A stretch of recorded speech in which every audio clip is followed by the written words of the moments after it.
Welcome to the final episode of Career Mode, and today there are no games. As you can see on the table, we have finished the league. And if you watched last episode, you probably figured that out too. But we only really lost it by 3 points. I know the goal difference would be a lot different, but that is our own fault for conceding too many goals and not scoring enough, I guess. But that's by the by. If we look at some other things, like the top scorers, you will see that, in fact, the teams that came first, second and third, Martial had 14 as their top goal scorer for Man United, Willian had 12, and our top goal scorer was Gabriel with 12. Man City and Liverpool and Tottenham had higher goal scorers, but they didn't even finish in the top 4. Assists-wise, Sunderland had Rashford with 7, joint top assist maker, and he also had Gabriel with him, just one below on 6. And then Sanchez as well on 6. As for clean sheets, Donnarumma, that is going to put his price up a lot if people try and come in for him next season. He had 16, and the next best was Mandanda with 13, and also Courtois with 13 as well. De Gea only had 6, and one of those was against us. Yellow cards wise, I think Sunderland did pretty well in that, in terms of their discipline. Nobody in the top 25. Red cards, not so good. I know we did get a couple, but 1 or 2 of them players won't be on there because they were sold in January. In the Champions League, we can see here Martial and Pogba, they got 9 and 6 goals for Man United respectively, and Ronaldo got 7, Quaresma got 6, and Lamela got 6 as well. Assists wise, Messi, he got 4, Costa got 4, Mata got 4, but Talisca got 5. Clean sheets, Handanovic got 5, and De Gea got 5 as well. Yellow cards, Carvajal got the most, and red cards, there were not that many actually, only 14. In terms of the club itself, the profit the club made was a lot more than the expenses. £175 million profit. Transaction-wise, that is due to lower player wages, high shirt sales, and also the fact that we managed to sell quite a few players in the windows and keep our club worth up and up and up. If you look at the club worth, 942 million, pretty high. In Ligue 1, or Ligue 1 in France, Paris Saint-Germain came first, 80 points. They only lost 6 games, although Monaco actually lost less, but they drew a lot more. 2 points in it. Germany, I mean, what else can you say? Bayern Munich. Dortmund didn't do too well. They came 4th. In Italy, Juventus again. What else is going to happen? Napoli just below them. Well, I say just 11 points behind. And Milan, a few more points behind them. In Spain, Barcelona ran away with it.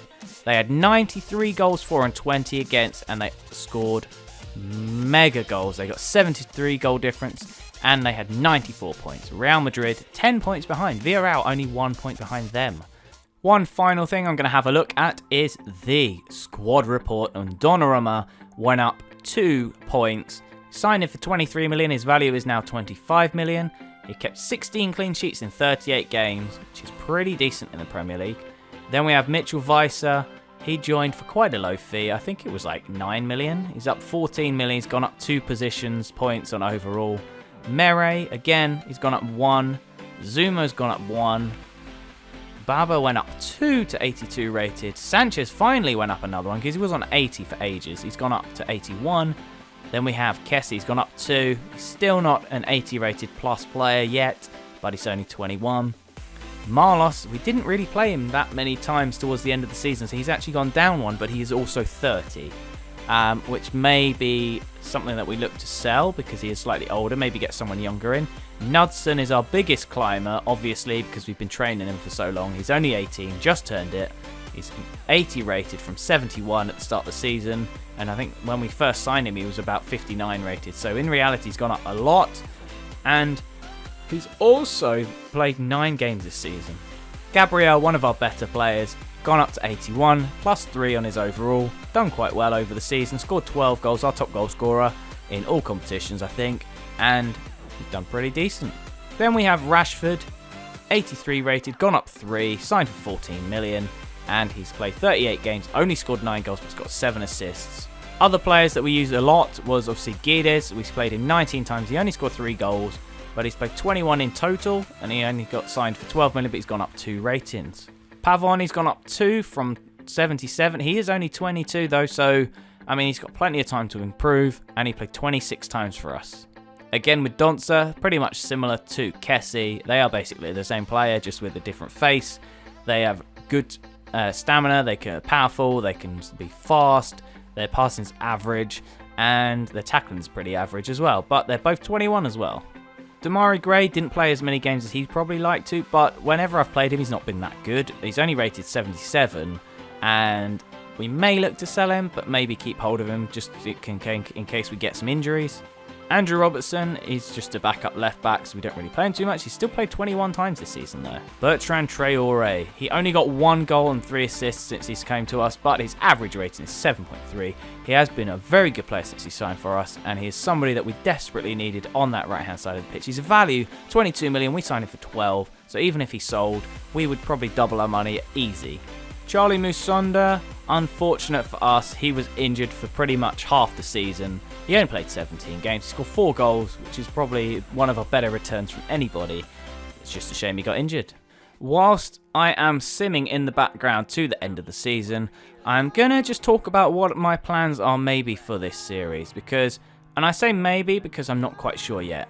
I need to remind myself when FIFA 18 comes out. If it comes out end of September, then I might do 1 more season of this, or maybe just 1 season of a different club. I'm not sure, but we'll have to see what our budget is, I guess. If the budget is really good on this, and we have aspirations of trying to win the Premier League and the Champions League with Sunderland, maybe we will continue.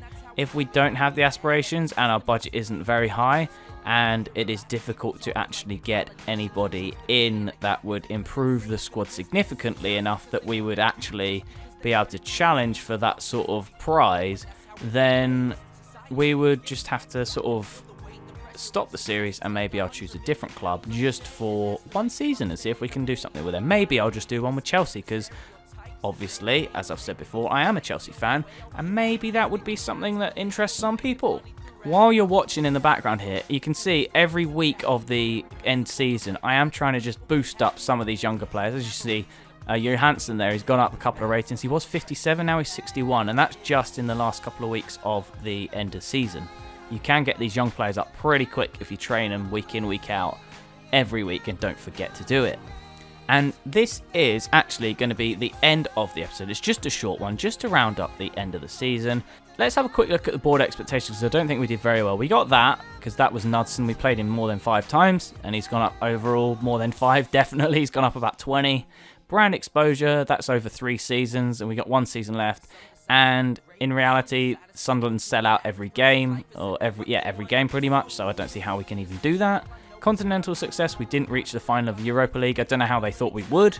And domestic success, we lost. We were embarrassed by Rochdale. We came 3rd, which was more than what they wanted. Financially, easy, reduced by 42k a week, which we basically did by selling a couple of the Deadwood players that were on like 10 grand a week, and that was easy peasy. Right, what I'm going to do is leave you there. Not sure yet if it's back on the channel. You will know it's not the end of the season and the series together, but this is the end of the season. Thank you for watching. If you liked it, please give it a like. If you loved it, please consider to subscribe. Thank you for watching. I'm going to delete this message and advance, and peace.